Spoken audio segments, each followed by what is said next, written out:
26শে জানুয়ারি আমরা পিকনিক করতে চলে গিয়েছিলাম গৌড়ে।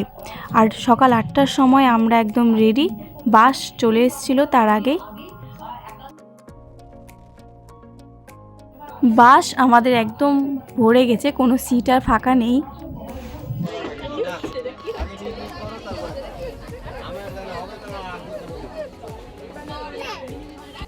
আমরা চলে এসেছি আমাদের পিকনিক স্পটে। আমাদের পিকনিক স্পট খুব বেশি দূরে নয়, প্রায় 20 মিনিটের মধ্যেই আমরা পৌঁছে গেছি গৌড়ে। আমরা চলে এসেছি লুকোচুরি গেটে, গৌড়ের একটা স্পট। পিকনিকের দল আমাদের পৌঁছে যাচ্ছে। এইদিকে পুকুর আছে, এইদিকে আছে লুকোচুরি গেট, গৌড়ের মূল প্রবেশদ্বার। আর আমরা চলেছি লুকোচুরি গেটের দিকে। আর এই ডিটেলস লেখা আছে এখানে।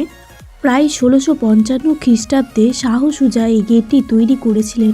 শাহ সুজা ছিলেন মোগল সম্রাট শাহ জেহানের দ্বিতীয় পুত্র এবং তিনি ছিলেন ও দি বেঙ্গের শাসনকর্তা। এটি একটি বড় 3তলা গেট, আর এর দুপাশে আছে প্রহরী কক্ষ, আর এর উপরে কিন্তু ঢোল পিটানোর জায়গা আছে, যা আমরা দেখতে পেলাম। এখানকার এই ডিটেলস যেটা লেখা ছিল এখানকার ফলকে এ সম্বন্ধে আমি জানতে পারলাম।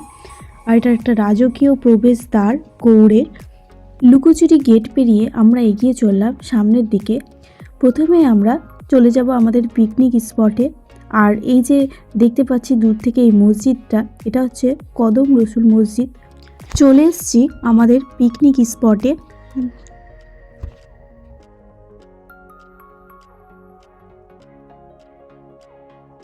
শ্রুতি প্রতিদিনই খিচুড়ি খায় এই সময়টা, তাই বাড়ি থেকে ওর জন্য টিফিন বাটিতে করে খিচুড়ি আনা হয়েছে, আর সেটাই শ্রুতিকে খাইয়ে দিচ্ছে ঠাম্মি। খিচুড়ি দিয়ে পিকনিকের শুভারম্ভ করলো। টিফিনের আয়োজন চলছে।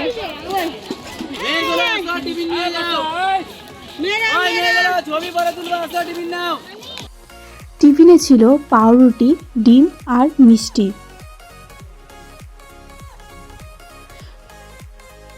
আমাদের এখন সকালের জলখাবার কমপ্লিট হলো।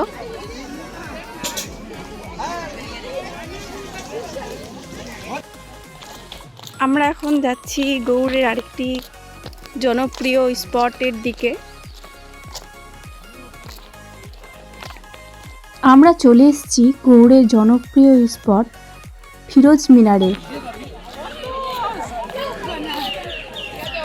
আমরা চলে এসেছি ফিরোজ মিনারে। এই যে ফিরোজ মিনার লেখা আছে। প্রায় 84 ফুট উঁচু এবং 62 ফুট পরিধি। এখানে ডিটেলস সব কিছু লেখা আছে।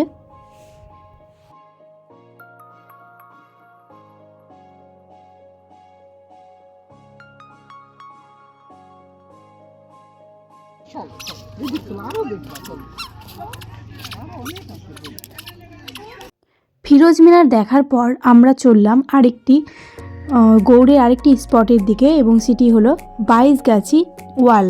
বেশ দূরে দূরেই আছে এই স্পটগুলি, আপনারা চাইলে টোটো করেও ঘুরে দেখতে পারেন। আমরা চলে এসেছি 22গাছি ওয়ালে।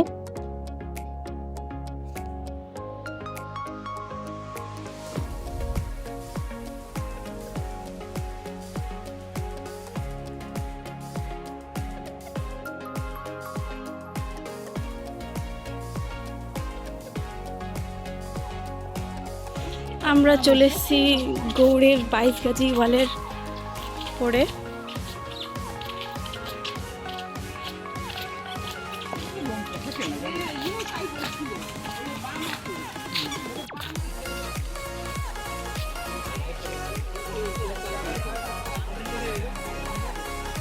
এই 22গাছি ওয়ালের কাছে আছে এগুলো।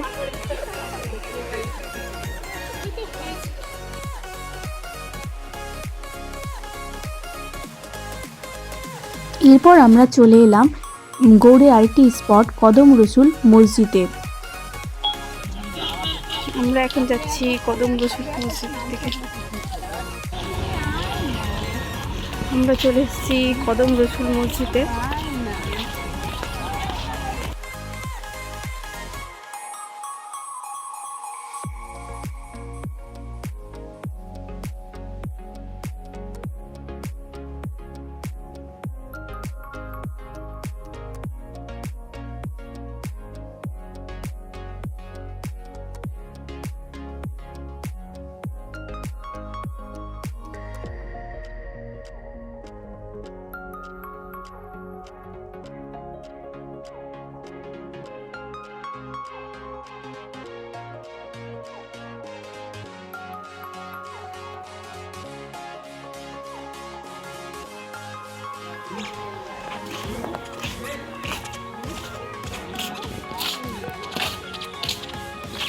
এখানে আছে ফতেহ খানের সমাধি।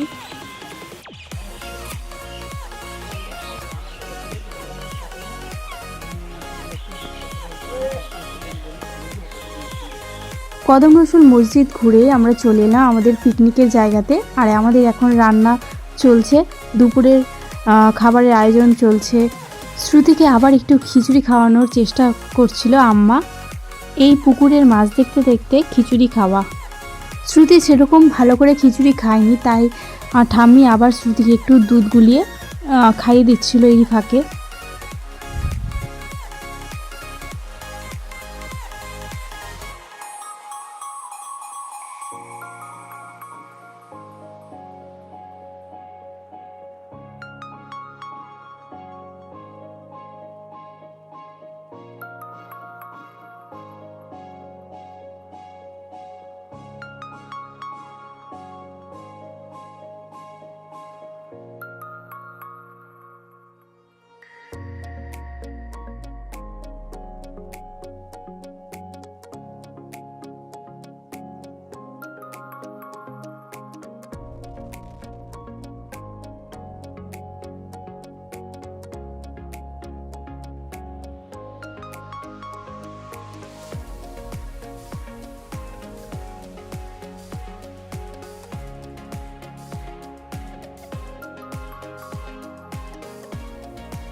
দুপুরে খাবার মেনুতে ছিল ভাত, ডাল, তরকারি, পনিরের তরকারি, চিকেন, পাঁপড় ভাজা, মিষ্টি, এইসবই।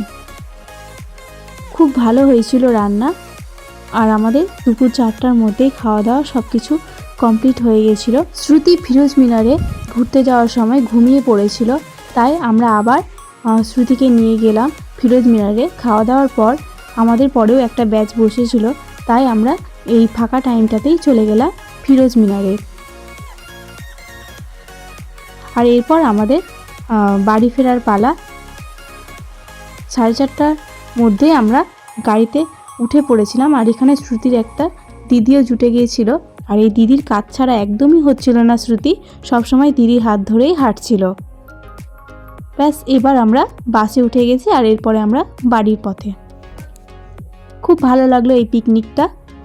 সঙ্গে থাকার জন্য ধন্যবাদ।